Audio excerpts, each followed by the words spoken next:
Oh yeah, but that was pretty close. It wasn't. Did you hang out down here at all? Like no. You're pretty stored. Yeah. Make cigars.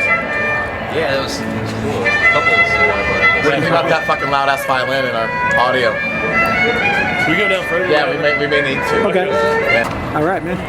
Good. This is Zach Curlis, Muzakman.com, and I'm here with Austin, Texas's Scorpion Child. I've got Sean and Chris. How you doing, guys? Pretty good. A lot of us here excited about your new sound. You know, we came down to. We'll start over with that. Anyway, Scorpion Child's debut album just came out. Although you guys have been together since 2006. Yeah, we've been. Singer and I've been doing this for a long time. Right. When past couple of years, kind of when everything started taking off. Right. Album drops, and I felt you found yourself on. Start again. You know, your album dropped, and you found yourself. Start again.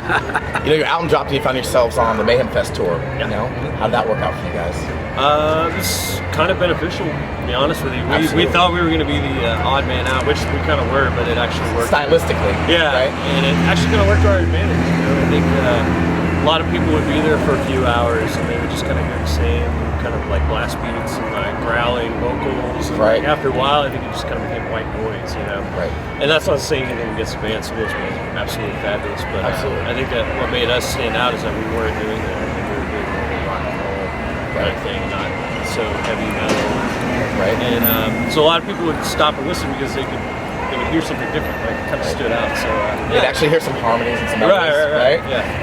You know, one of the best parts of your album, I think, is the diversity on it and the depth to it.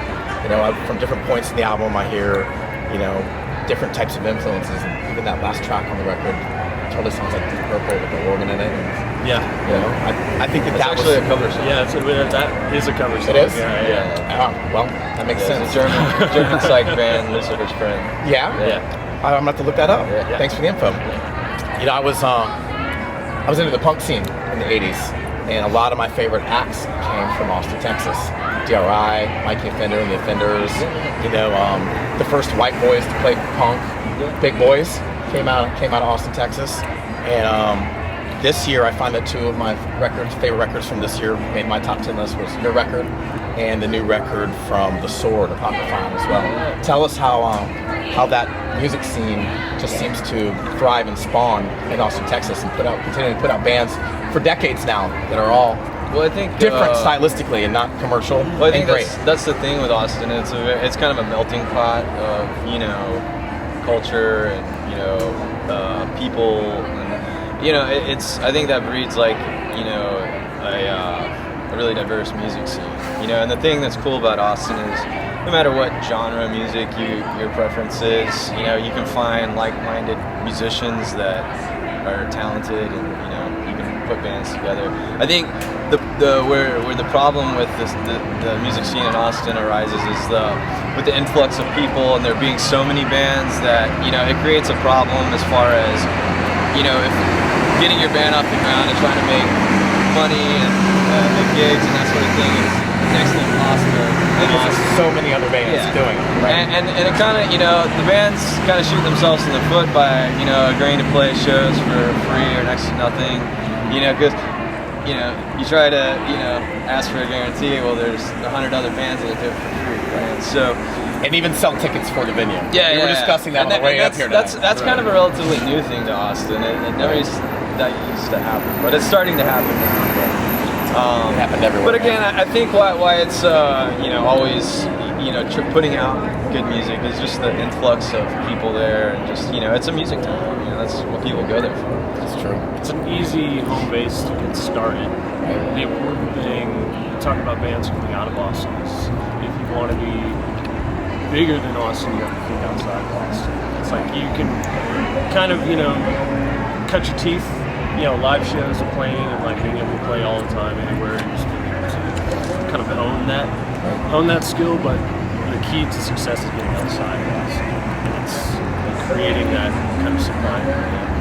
You know, if you play all the time in Austin, and there's 20 other bands playing that night, I'm gonna see them later. They're gonna play next month, or they're gonna play in 2 weeks. I always see these guys. I'm gonna go to this band. So you actually, I think we played 2 shows last year in Austin. Yeah. You know, That's it. and people came out because it's the only time they're going to be able to see us. It's a special occasion. Right.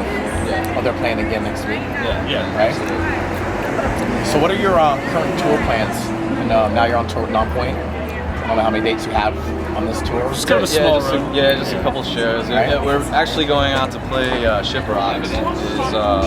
Is while we're here. We're making our way down to Miami and then doing the Shiprock. And then we have one show in Atlanta on the way back. And then we'll be home for February, and we're gonna finish writing the album and next album. Right. And then we do South by Southwest, and then we leave for a 2-week run in the UK with Monster Truck at the end of March, and then we do 2 weeks with Horizon in Europe with in April. So.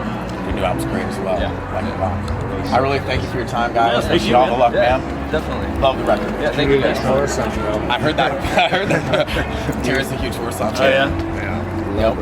We got on Hellfest too this for the summertime. Yeah, This yeah. summer You you're know, going to lineup Hellfest, for that? right? Look at the lineup for Hellfest. Yeah, it's insane. Deep Yeah. Purple, Aerosmith, Black Sabbath, Slayer, right? Iron Maiden.